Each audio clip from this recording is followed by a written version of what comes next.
Hello everyone, mechanical properties of fluid के lecture number 5 में आप सभी का स्वागत है। आज का लेक्चर बहुत ही ज़्यादा इम्पॉर्टेंट है क्योंकि आज जो हम पढ़ने वाले हैं वो है हमारा बर्नौलीज़ थ्योरम।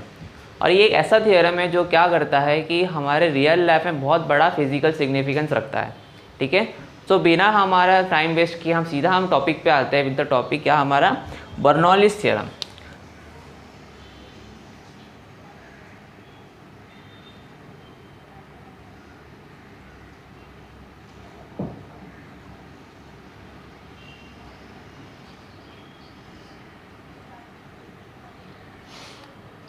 अब मैं इस थ्योरम को सबसे बड़ा फिजिकल सिग्निफिकेंस रखने वाला क्यों बोल रहा हूँ।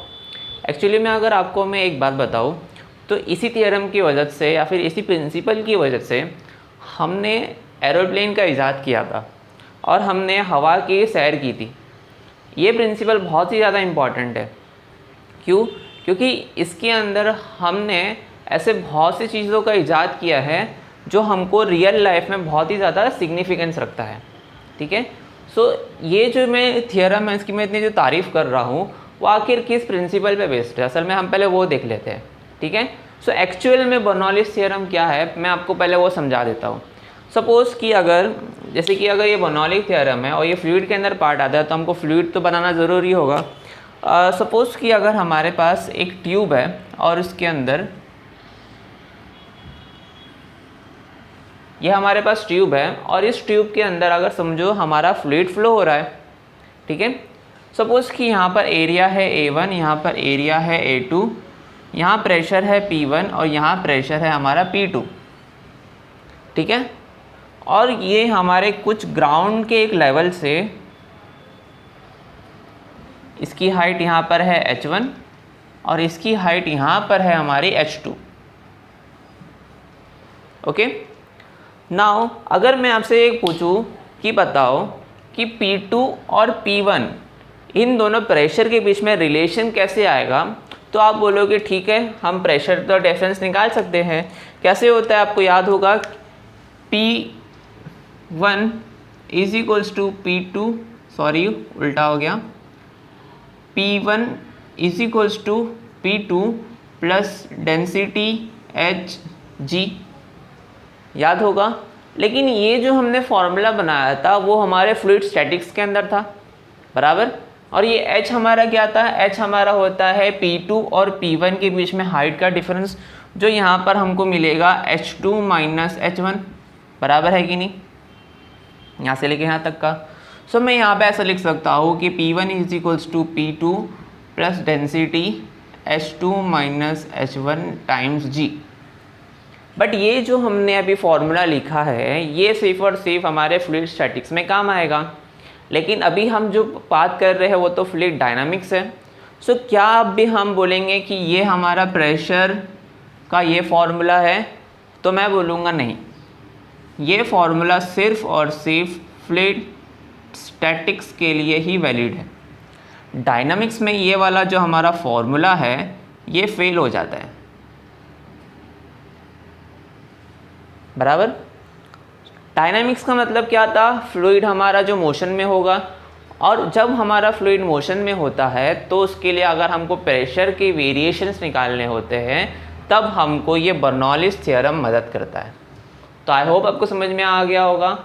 जब हमको स्टैटिक्स की बात करनी होगी तो हम ये वाला फॉर्मूला इस्तेमाल कर लेंगे, लेकिन जैसे ही हम क्या फ्लूइड डायनामिक्स में आ जाएंगे तब हमको बर्नौलीज़ थ्योरम की मदद लेनी होगी। आई होप मैं आपको समझा पा रहा हूँ कि मैं बोलना क्या चाहता हूँ। सो स्टैटिक्स में ये वाला फॉर्मूला, डायनामिक्स में हम क्या इस्तेमाल करेंगे, बर्नौलीज़ थ्योरम। ठीक है, सो बर्नौलीज़ थ्योरम एक्चुअल में क्या होता है पहले वो देख लेते हैं। सो बर्नौलीज़ ने एक्चुअली में क्या देखा मालूम है कि सपोज़ कि अगर मेरे पास एक फ्लूइड है, ठीक है, और उसकी वेलोसिटी है ना ये बहुत ही ज़्यादा है। ठीक है, जब किसी भी फ्लूइड की अगर वेलोसिटी बहुत ज़्यादा होगी तो वो बहुत ही कम प्रेशर एक्सर्ट करेगा। ठीक है, तो ये बर्नौली ने देखा। बर्नौली ने एक और चीज़ देखा कि अगर समझो कि फ्लूइड के पास उसकी वेलोसिटी, ठीक है, सॉरी मैं वॉल्यूम लिख दिया, उसकी वेलोसिटी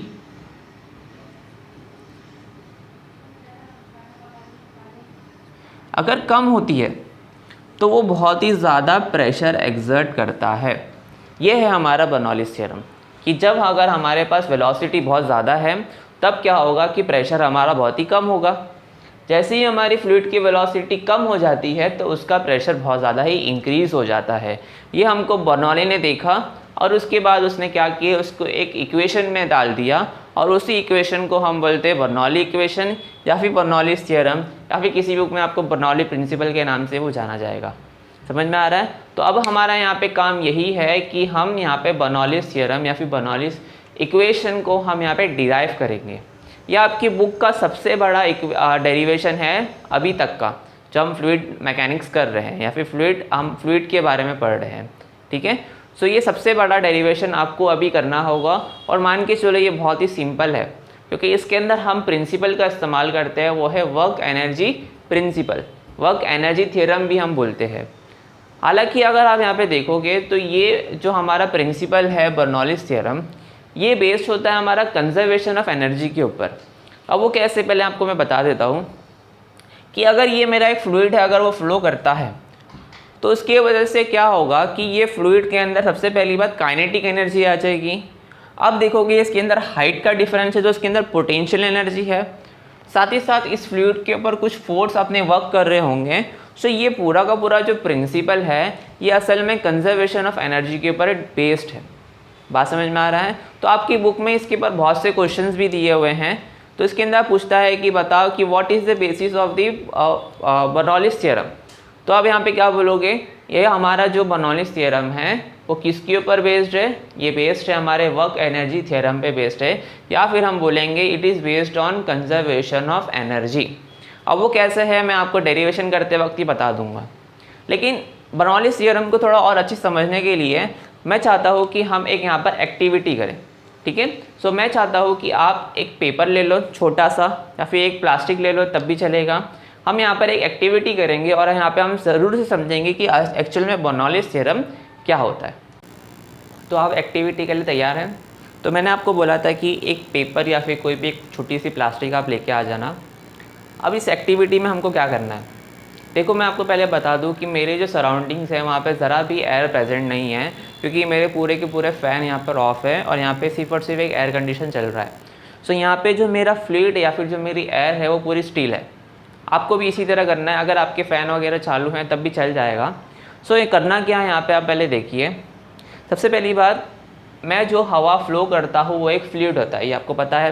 ठीक है, यहाँ पर आप ध्यान दीजिएगा, अगर मैं इस पेपर को नीचे की तरफ अगर फूंक मारूंगा तो क्या होगा कि मैं जैसे इसको अगर फूंक मारता हूँ तो ये पेपर मेरा ऊपर की तरफ आ जाएगा, क्योंकि मेरा फ्लूइड इसके नीचे की तरफ एक क्या करेगा, प्रेशर या फिर एक फोर्स एक्सर्ट करेगा।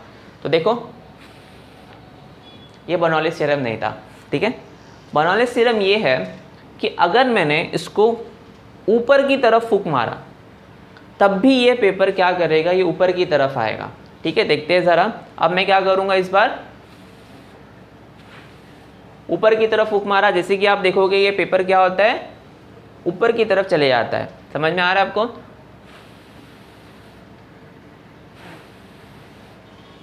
ओके, सो ये हमारा बर्नौलीज़ थ्योरम है। अब ये कैसे हमारा बर्नौलीज़ थ्योरम है, देखो ज़रा। जैसे ही मैंने क्या किया, ऊपर की तरफ मैंने इसको फूंक मारा, तब क्या होता है कि मेरी एयर जो मैंने इसको ब्लो किया था वहाँ पर यहाँ पर एयर की वेलोसिटी बहुत ज़्यादा हो जाती है, जिसकी वजह से ऊपर का प्रेशर बहुत ही कम हो जाएगा, नीचे मेरा प्रेशर बहुत ज़्यादा हो जाएगा। ऊपर प्रेशर कम, नीचे प्रेशर ज़्यादा होने की वजह से ये वाला प्रेशर उसको ऊपर की तरफ क्या कर देगा, एक पुश देगा, जिसकी वजह से अगर ये मेरा पेपर अगर ऐसे नीचे की तरफ है तो ऊपर की तरफ आ जाएगा। ठीक है, तो ट्राई करके देखना। शायद से ये हमारे कैमरा में इतना विजुअलाइज नहीं हो पाएगा, लेकिन अगर आप खुद ट्राई करोगे तो आपको समझ में आएगा कि एक्चुअली में क्या हो रहा है। ठीक है, तो इसी वजह से हमने क्या किया, हमने एरोप्लेन की जो विंग्स होती है उसको भी कुछ इसी तरह से रखा। जब एरोप्लेन हमारा जो होता है अगर वो बहुत फास्ट अगर मूव करने लगता है तो ऊपर की तरफ हमारी जो एयर होती है, अगर हम विंग्स के ऊपर की तरफ बात करें तो वहाँ पर हम ऐसे इसको अरेंजमेंट करते हैं कि ऊपर की तरफ हमारी जो फ्लूइड या फिर एयर की जो वेलोसिटी होती है वो बहुत ज़्यादा हो जाती है, जिसकी मदद से ऊपर की तरफ अगर वेलोसिटी ज़्यादा हो चुकी है, ठीक है, सो वहाँ पर हमारा प्रेशर कम हो जाता है। नीचे की तरफ हमारे एयर की वेलोसिटी बहुत ही कम है, तो वहाँ पे प्रेशर बहुत इंक्रीज़ हो जाता है। ऐसे हम इसको अरेंजमेंट करते हैं कि एक ऐसा फोर्स एक्सर्ट होगा दोनों विंग्स के ऊपर कि वो हमारे प्लेन की ग्रेविटी को वो क्या कर देगा, ओवरवेलम कर देगा, और हमारा प्लेन क्या फाइनली टेक ऑफ करना चालू कर देगा। ठीक है, सो ये हमारा एक एप्लीकेशन था हमारे बर्नौलिस का। इसको हम अच्छे से समझेंगे, आपके जो हमारे बुक के अंदर दिया हुआ है डायग्रामेटिकली हम इसको अच्छे से समझने वाले हैं। तो अगर आपको अभी कुछ समझ में नहीं आया तो फिर भी ठीक है, वेल एंड गुड है। और एग्जाम्पल क्या है इसके, सपोज अगर आप यहाँ पे ट्रेन स्टेशन पे चले जाते हो तो आपको हमेशा याद रखना कि हम जहाँ पे रहते हैं या फिर हम कहीं पे भी रहते होंगे, वहाँ पे एक स्लो लाइन होती है, एक फास्ट लाइन होती है। कभी कभार ऐसा होता है कि स्लो लाइन के ऊपर हमारी फास्ट गाड़ी को जाना पड़ता है और वो उसको ओवरटेक कर देती है। जब भी उसको ओवरटेक किया जाता है, मतलब जब हमारा वो सीधा प्लेटफॉर्म से सीधा एक ही रन लेती है, तब आपको एक अनाउंसमेंट बोला जाता है कि हमारे प्लेटफॉर्म्स की जहाँ से हमारी जो प्लेटफॉर्म है, जहाँ पे हमें रेलिंग्स है, उससे दूर रहो। ठीक है, आपको शायद ये कुछ मैं आपको जो सुना रहा हूँ आपको समझ में आ रहा होगा कि ऐसे ही कुछ हमारे अनाउंसमेंट होते हैं। अब इस अनाउंसमेंट को ऐसा क्यों किया जाता है, जैसे ही हमारा ट्रेन जो होती है वो हमारी जैसे ही आगे की तरफ बढ़ने लगेगी, वो हमारे साथ क्या करेगी, फ्लूइड यानी कि जो हमारा एयर है उसकी वेलोसिटी वहाँ पर इंक्रीज़ कर देगी। उस जगह अगर वेलोसिटी उसकी इंक्रीज़ हो जाती है तो वहाँ पे प्रेशर कम होगा, और जैसे ही अगर तुम्हारे पीछे की तरफ प्रेशर बहुत ज़्यादा बन जाएगा, प्रेशर की वेरिएशन की वजह से पीछे ज़्यादा प्रेशर है, आगे कम प्रेशर है, तो तुमको एक आगे की तरफ पुश आ जाएगा और शायद तुम ट्रेन के आसपास चले जाओ, वो भी बहुत फास्ट रनिंग ट्रेन के ऊपर, तो वहाँ पर एक एक्सीडेंट हो सकता है।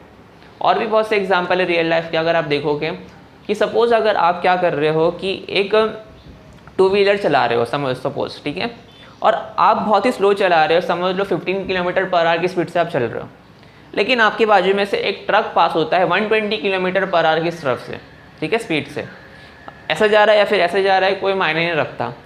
लेकिन जैसे ही याद रखना कि अगर उसने आपको ओवरटेक किया या फिर उसने आपको क्या किया, पास कर दिया, वो बहुत ही ज़्यादा क्या करेगा, हमारी एयर की वेलोसिटी बढ़ा देगा। अगर उस समय उसने एयर की बहुत ज़्यादा वेलोसिटी अगर उसने बढ़ाई है, तब क्या होगा, तब आपके ऊपर इस तरफ हमारा प्रेशर क्या हो जाएगा, कम हो जाएगा, इस तरफ प्रेशर ज़्यादा हो जाएगा और आपको यहाँ पर एक फोर्स एक्सर्ट होगा, आप उस ट्रक के पास खींचे चले जाओगे। ठीक है, सो ये सारी की सारी जो हमारी चीज़ें थी रियल लाइफ में जो हमने देखी हैं, ये सब बर्नौलिस थ्योरम की वजह से ही होता है। ठीक है, तो आखिर बर्नौलिस थ्योरम क्या है, जब भी अगर हमारी फ्लूइड की अगर वेलोसिटी इंक्रीज़ होगी तो उस वहाँ पर हमारा प्रेशर कम हो जाएगा। हमने इसका एक क्या कर दिया, एक एक्टिविटी भी कर ली है और इसके रियल लाइफ एग्जाम्पल्स भी हमने देख लिया है। तो अभी हमारा आखिरी पार्ट यहाँ पे बचा है, वो क्या है, इसका डेरिवेशन। डेरिवेशन से पहले हम क्या कर लेंगे, पहले हम इसका पहले ओवरव्यू देख लेते हैं कि हम एक्चुअली में इस डेरिवेशन में करने क्या वाले हैं। ठीक है, सो डिराइव करने से पहले हम पहले ओवरव्यू बना लेते हैं। तो ओवरव्यू में हमको क्या करना है, यहाँ ध्यान से देखिएगा, ये बहुत ही बड़ा और बहुत ही हार्ड अगर या फिर डिफ़िकल्ट बोल सकता हो इसको डिराइव करना। सपोज़ कि अगर हमारे पास एक ट्यूब है,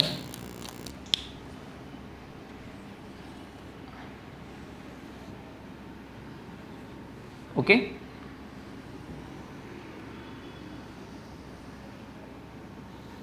थोड़ा बड़ा बना लेते हैं इसको हम।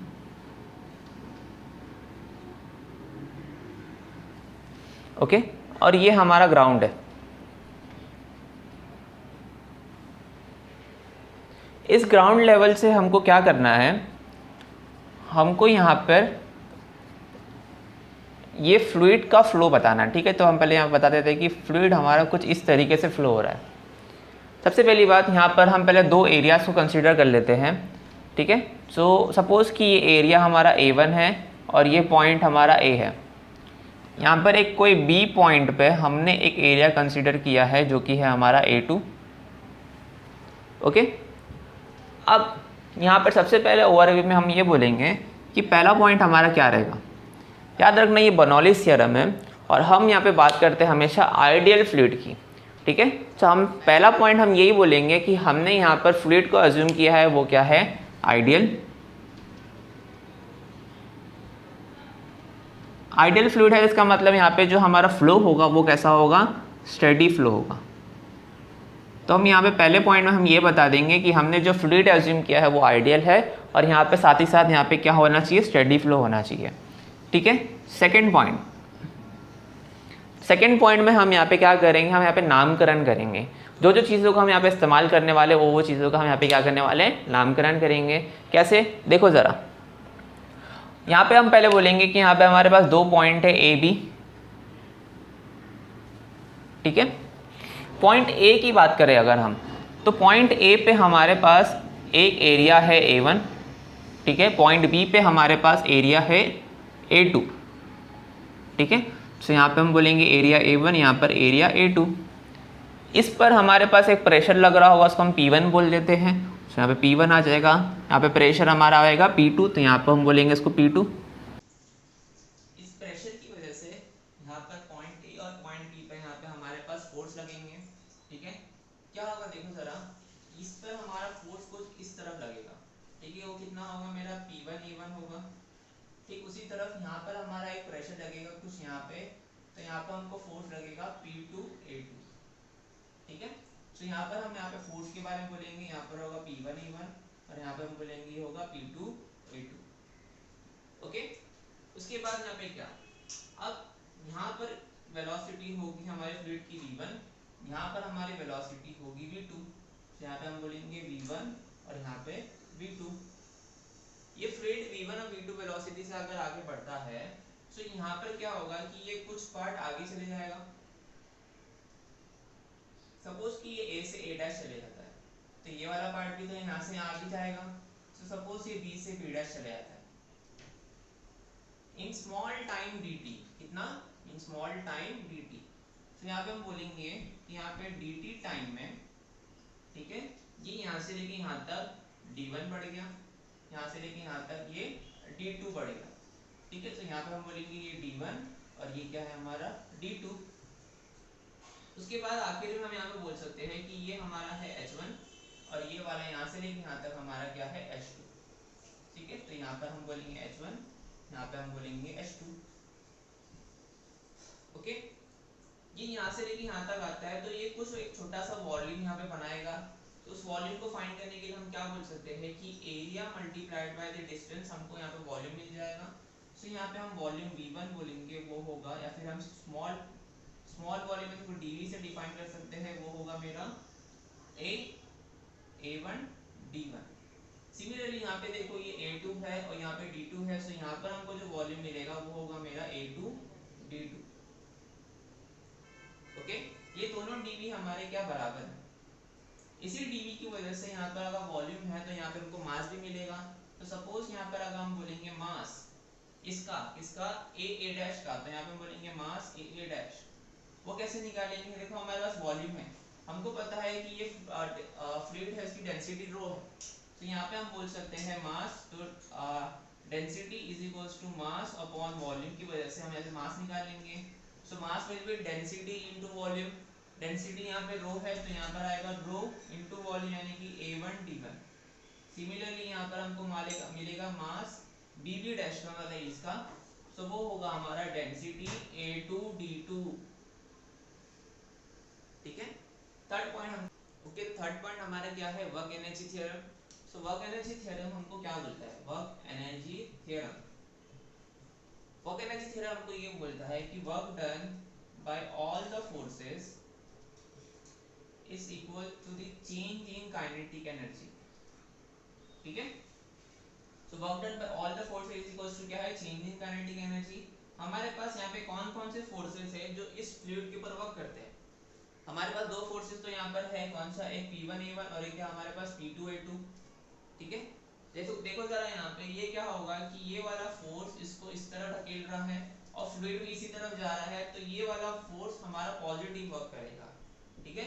दूसरा ये वाला फोर्स हमारा नेगेटिव वर्क करेगा। तो यहाँ पे मैं ऐसा बोल सकता हूँ कि यहाँ पर एक होगा work done by the pressure force.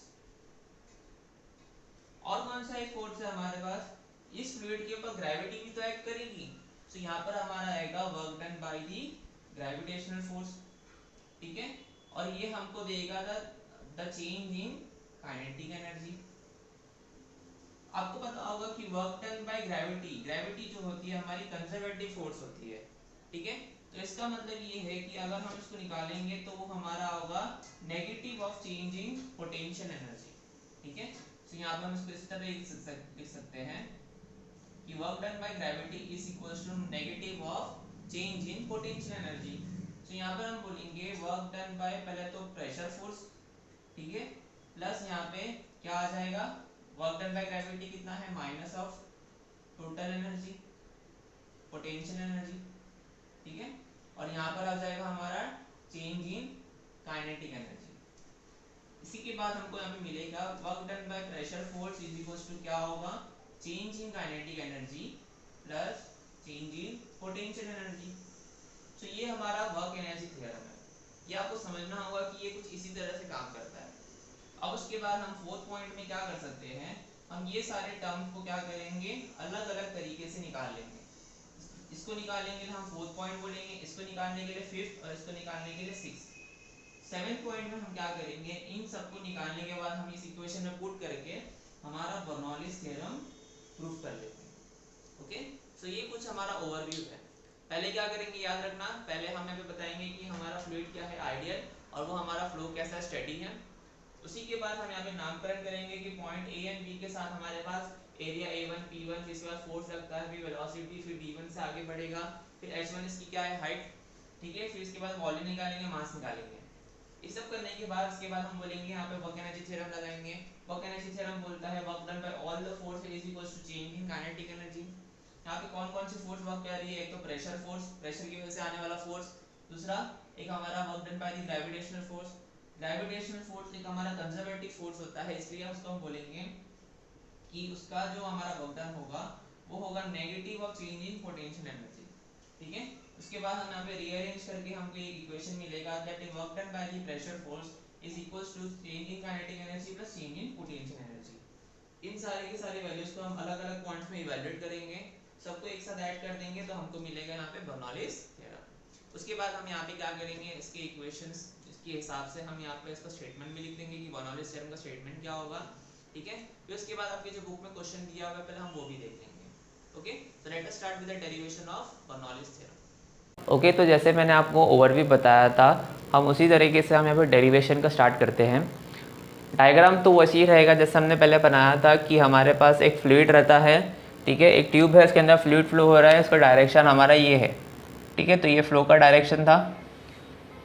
उसके बाद हमने बोला कि यहाँ पर हमारे पास दो एरिया है at point A and point B. इसका एरिया है A1, इसका एरिया हमारे पास कितना है A2। इसका अगर प्रेशर P1 है तो यहाँ पे प्रेशर होगा P2, अगर इसकी वेलोसिटी यहाँ पे V1 है तो यहाँ पे वेलोसिटी होगी V2, ठीक है। सबसे पहले पॉइंट हमको क्या लिखना था, हमको ये लिखना था कि हमारे पास जो फ्लूइड है वो फ्लो हो रहा है वो आइडियल है, और साथ ही साथ यहाँ पे हमको क्या करना है, यहाँ पे बताना होगा कि वो फ्लो हमारा स्ट्रीमलाइन या फिर स्टेडी है। सो कंसिडर अ स्टेडी और streamline flow of an ideal fluid through a tube, ठीक है। उसके बाद consider an element of fluid that lies between cross sections at point A and B. ये ए और बी के बीच में हमारे पास जो फ्लूइड है उसको हम क्या करें, कंसिडर किए हैं। अब उसके बाद लेट एट पॉइंट ए, मतलब इस पॉइंट ए के ऊपर A1 be the area of tube, ठीक है, P1 be the pressure exerted on the fluid, मतलब यहाँ से जो हमारा प्रेशर आएगा इस तरफ वो हमारा होगा P1।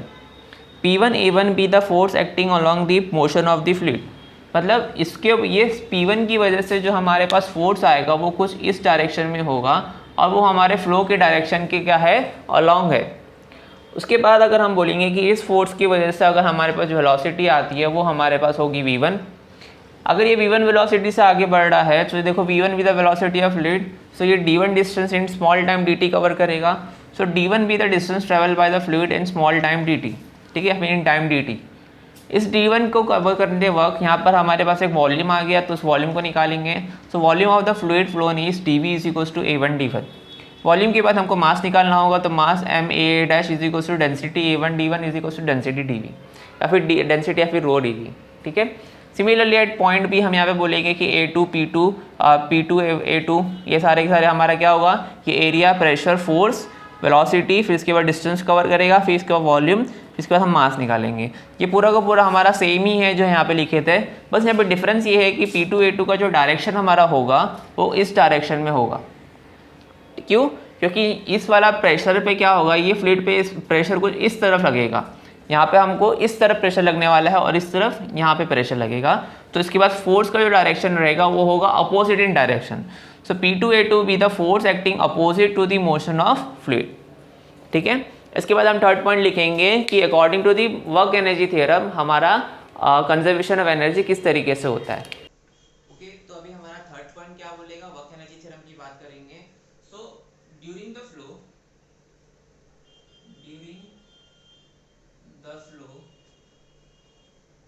The total work done is given by work energy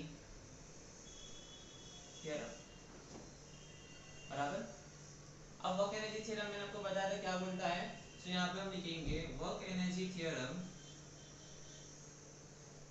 says that work done by all the forces is equal to the change in kinetic energy, बराबर।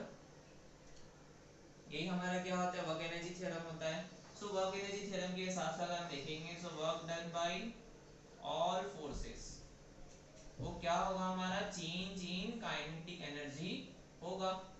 Work done by all the forces, हमारे पास कितने forces हैं यहाँ पे, दो, एक pressure की वजह से आने वाला फोर्स और एक क्या हमारे पास ग्रेविटी। तो यहाँ पे हम लिखेंगे work done by all the forces का मतलब work done by pressure force plus work done by gravity is equals to change in kinetic energy, बराबर।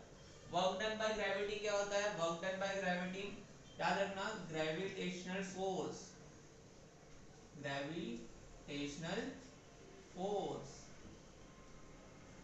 is a conservative force,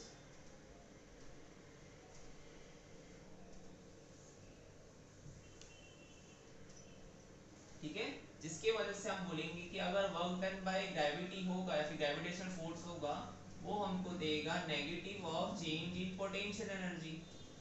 ठीक है, तो अब यहाँ पर हम लिख सकते हैं कि work done by pressure force minus change in potential energy is equals to change in kinetic energy.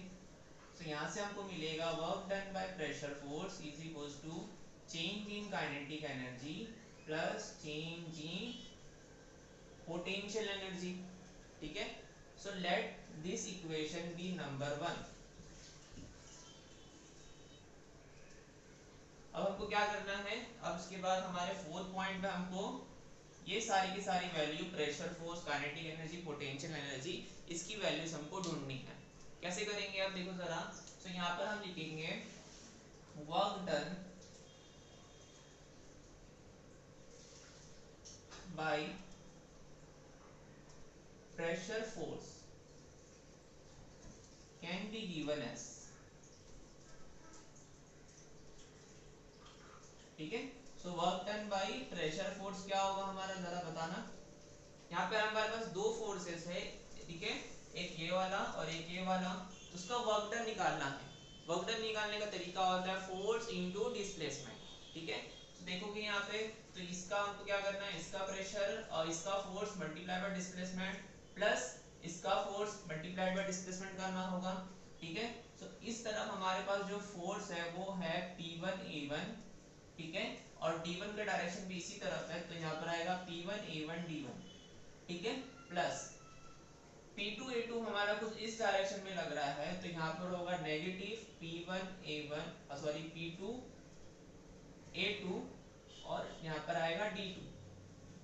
Force यहाँ लग रहा है लेकिन फिर भी ये उसी तरफ उसकी अलग डायरेक्शन में जा रहा है, इसलिए यहाँ पर हमारा नेगेटिव साइन आया है।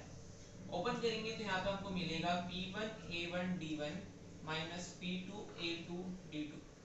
What is A1 D1 and A2 D2 जो हमने यहाँ पे फाइंड किया था, वो हमारा था P1 DV minus P2 DV। यहाँ से हमको मिलेगा P1 माइनस P2 DV। ठीक है, so work done by the pressure force हमको यहाँ पे मिल गया। Let this be equation number 2। अब फिफ्थ पॉइंट में हमारा क्या होगा, हमको निकालना है change in kinetic energy. So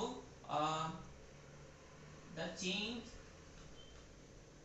in kinetic energy of the fluid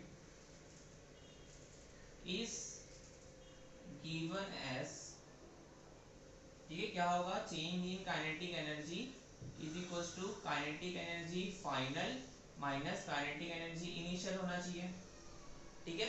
अब ध्यान रखना, फाइनल की बात करें इसका मतलब हमने क्या कंसीडर किया था, ए और बी को कंसीडर किया था, तो फाइनल का मतलब क्या हो जाएगा, वो ए डैश बी डैश हो जाएगा। इसका मतलब kinetic energy of A dash B dash minus उसके बाद काइनेटिक एनर्जी ऑफ इनिशियल, मतलब ए और बी को कंसीडर किया था, तो यहाँ पे kinetic energy of A B बराबर। अब हम क्या करेंगे, ए डैश बी डैश की काइनेटिक एनर्जी और ए बी की काइनेटिक एनर्जी यहाँ पे निकालेंगे।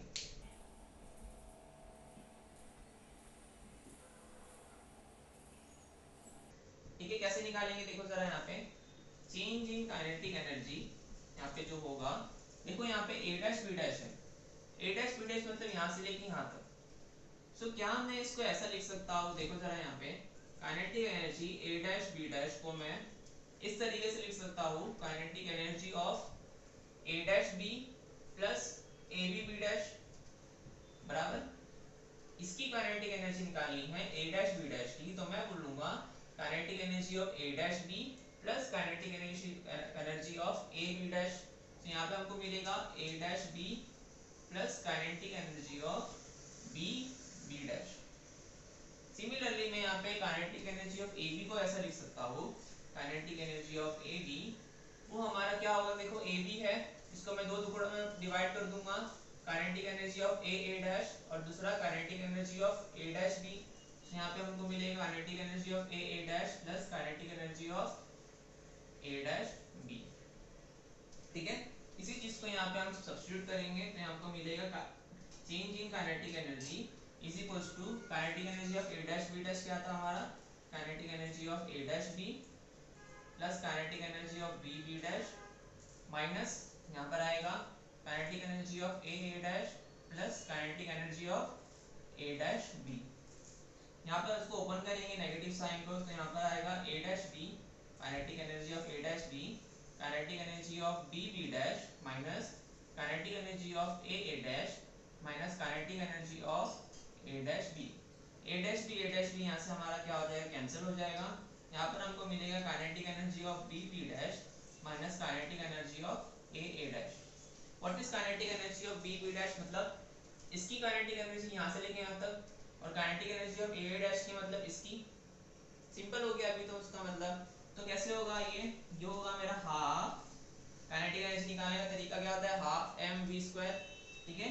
तो यहाँ पर आएगा half mass of D B dash, अब डी बी डैश में वेलोसिटी क्या थी v2, तो यहाँ पर आएगा v2 का स्क्वायर माइनस यहाँ पर आएगा हमारा हाफ एम ए डैश, उसके बाद यहाँ पर आएगा v1 का स्क्वायर, क्योंकि ए डैश में हमारी वेलोसिटी क्या थी, v1 थी, ठीक है। अब उसके बाद एम बी बी डैश और एम ए डैश का वैल्यू आपको पता होगा क्या था वो, हाँ डेंसिटी a1 d1 और क्या था डेंसिटी a2 v2, तो इसको हम यहाँ पे लिख लेते हैं।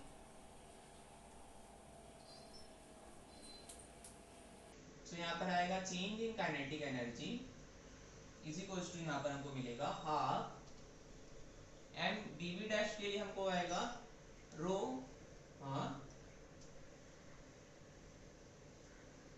a2 d2, ठीक है। उसके बाद b2 का स्क्वायर माइनस यहाँ पर आएगा half rho a1 d1 v1 का स्क्वायर, a1 a2 d2 और a1 d1 क्या था हमारा dv के बराबर, तो हाफ डेंसिटी dv v2 का square minus half rho dv v1 का स्क्वायर। यहाँ से आप देख सकते हो कि यहाँ पर हमारा ये चीज हमारा कॉमन निकल सकता है, तो यहाँ पर हम क्या करेंगे v2 का स्क्वायर माइनस v1 का स्क्वायर, और यहाँ से हाफ कॉमन आ जाएगा, रो dv यहाँ बच जाएगा। तो ये है हमारा चेंज इन काइनेटिक एनर्जी का equation. So let this equation be equation number 3, ठीक है। अब उसके बाद हमारा कौन सा पॉइंट है, 6 पॉइंट अभी आएगा हमारे पास। 6 पॉइंट हमारा क्या होगा, हमको निकालना है चेंज इन पोटेंशियल एनर्जी, ठीक है। सो the change in potential energy of the fluid is given as, क्या होगा यहाँ पे देखो, चेंज इन पोटेंशियल एनर्जी का मतलब होता है potential energy final minus potential energy initial. Potential energy final का मतलब क्या है हमारा, फाइनल का मतलब होता है कि हमको a डैश b डैश की पोटेंशियल एनर्जी निकालनी है, यानी कि u a dash b dash. Initial का मतलब है a b की हमको पोटेंशियल एनर्जी निकालनी है, सो u a b। सिमिलरली जैसे हमने यहाँ पे किया था, सिमिलरली हमको यहाँ पे करना है। So U dash A dash B dash मतलब क्या, ए डैश बी डैश, इसको दो टुकड़ों में बांट देंगे तो एक आएगा ए डैश बी और दूसरा क्या आएगा बी बी डैश। तो यहाँ पर हम बोल सकते हैं U A dash B, directly लिख रहा हूँ ऐसे, हमने यहाँ पे इसको टुकड़ों में बांटा था, इसको हम यहाँ पे भी कर सकते हैं, ठीक है, plus U B D dash, negative sign आएगी, यहाँ पे क्या था देखो जरा, के ए डैश था तो यहाँ पर आएगा U A dash minus U A dash B. यहाँ से हमारा ये पार्ट कैंसिल हो जाएगा, यहाँ पर हमको मिलेगा U B B dash minus U A dash, यानी कि potential energy of B B dash plus minus U A dash, ठीक है। सो अभी हमारा पोटेंशियल एनर्जी निकालना है बी बी डैश का, मतलब इसका। तो आपको पता है कि इसकी हाइट यहाँ पे h2 है। पोटेंशियल एनर्जी निकालने का तरीका होता है mass into gravity into height, ठीक है। तो यहाँ पर हमको पता है कि यहाँ पर आएगा mass B B dash into gravity और हाइट क्या है यहाँ पे h2 माइनस यहाँ पर आएगा मास ए डैश g और यहाँ पर आएगा h1, ठीक है। आपको पता है m बी बी डैश क्या है, यहीं पर हमने इस्तेमाल किया था। तो यहाँ पर डायरेक्ट लिखेंगे हम density dv g h2 minus density dv g h1। यहाँ से आप देखोगे कि डेंसिटी dvg हमारा क्या हो जाएगा, कॉमन हो जाएगा। तो यहाँ पर हमको मिलेगा h2 माइनस h1 रो dvg, ठीक है। तो ये हमारा है चेंज इन पोटेंशियल एनर्जी, और इसको हम एक बॉक्स में रख के इक्वेशन नंबर 4 बोल देंगे। अब हमारे पास सब आ गए हैं, work done by the, pressure force आ चुका है, काइनेटिक एनर्जी भी निकाल चुके हैं हम, पोटेंशियल एनर्जी भी निकाल चुके हैं। अब क्या करेंगे, हमारे पास जो आखिरी है 7th पॉइंट में, हम इसको क्या कर देंगे, पूरा का पूरा इक्वेट कर देंगे। ओके, 7th पॉइंट अभी हम यहाँ पे लिखेंगे।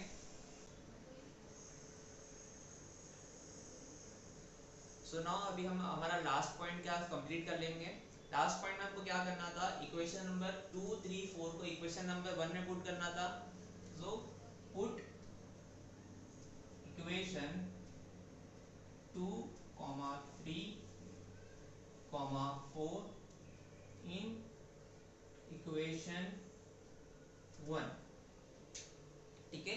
इक्वेशन 1 क्या था हमारा, work done by the pressure force is equal to क्या था, change in kinetic energy plus change in potential energy. Work done by pressure force हमको मिला है यहाँ पे देखो P1 minus P2 times dV।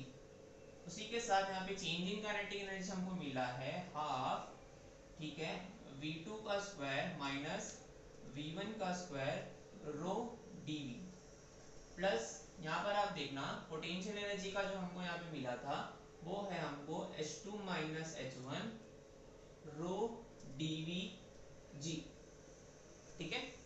अब यहाँ पे आप देखोगे कि dV हर जगह क्या है हमारा कॉमन है। तो यहाँ पर हमारा जो इक्वेशन में हम इसको dV से डिवाइड कर देंगे, तो जो भी आंसर हमारे पास होगा वो होगा हमारा पर यूनिट वॉल्यूम में होगा, ठीक है। तो dV से डिवाइड करने के बाद हमको यहाँ पे मिलेगा P1 minus P2 is equals to half V2 square minus V1 square density plus H2 minus H1 rho G, ठीक है। अब हम क्या करेंगे यहाँ पे, हर हर 1 के टर्म्स को लेफ्ट हैंड साइड, हर 2 के टर्म्स को राइट हैंड साइड में हम क्या कर देंगे, अदला बदली कर देंगे। लेकिन उसके लिए पहले हमको ये इक्वेशन को ओपन करना होगा। तो यहाँ पर हम ओपन करेंगे तो P1 minus P2 is equals to half, ठीक है, ये हमारा क्या है रो, उसके बाद यहाँ पर आएगा V2 का square minus half rho v1 का स्क्वायर प्लस यहाँ पे देखो h2 है, तो यहाँ पर हम ऐसा लिख सकते हैं density h2g minus density h1g। सबको अदला बदली कर देंगे, सो p1 मतलब 1 के साथ 1, तो ये 1 वाले टर्म्स हम इसको यहाँ ले लेंगे, ये नेगेटिव है तो यहाँ आगे पॉजिटिव हो जाएगा, तो p1 plus half rho v1 square plus rho h1g is equals to, यहाँ पर आप देखोगे ये वाले टर्म को यहाँ आ जाएंगे, तो यहाँ पर हो जाएगा p2 प्लस हाफ रो v2 स्क्वायर प्लस रो h2g। ठीक है, तो यहाँ देखना आप जरा p1 v1 h1 ये सारे के सारे चीजें क्या है, अगर इन चीजों को ऐड कर देंगे तो हमको इनिशियल को हम अगर ऐड करेंगे तो हमको फाइनल के बराबर मिलेगा। इसका मतलब जैसे कि आपने देखा होगा कि a1 v1 is equals to a2 v2 था, तो हमने क्या किया ab is equals to constant लिख दिया। ठीक उसी तरीके से हम यहाँ पे लिखेंगे p plus half rho v plus rho H G is equals to what, it is constant. ठीक है, और यही इक्वेशन जो हमारा है, ये इक्वेशन हमारा है बर्नौलीज इक्वेशन। क्या है ये हमारा बर्नौलीज इक्वेशन। ओके, तो इतना बड़ा डेरिवेशन हमने किया सिर्फ और सिर्फ इस इक्वेशन को लेकर आने के लिए। अब यहाँ पर ध्यान देना कि जो मैं आपको बता रहा था, सपोज कि अगर हमारे पास सेम हॉरिजॉन्टल लेवल है, सो ये वाला इक्वेशन हमारा कट हो जाता है, मैं आपको बताऊंगा वो कैसे होता है। ठीक है, यहाँ ध्यान देना, अगर हमारे पास वेलोसिटी ज़्यादा है तो इस चीज़ को कांस्टेंट रखने के लिए हमको प्रेशर को कम करना पड़ेगा। अगर हमारे पास वेलोसिटी कम है तो इसको कांस्टेंट रखने के लिए हमको प्रेशर बढ़ाना पड़ेगा। तो यही चीज़ है जो हमको पहले क्या बर्नौलीज बता रहा था। अब इसी के साथ हम क्या कर सकते हैं, इसको हम एक स्टेटमेंट के फॉर्म में भी लिख सकते हैं, जो कि मैं अभी यहाँ पे लिख के बताऊंगा। सो यहाँ पे लिखना Bernoulli's equation states that okay the work done per unit volume, पर यूनिट वॉल्यूम याद कैसे आया, यहाँ पे हमने dv से डिवाइड किया था उस वजह से आया। ठीक है, so work done per unit volume of a fluid, ठीक है, bye the surrounding fluid, by the surrounding fluid is equal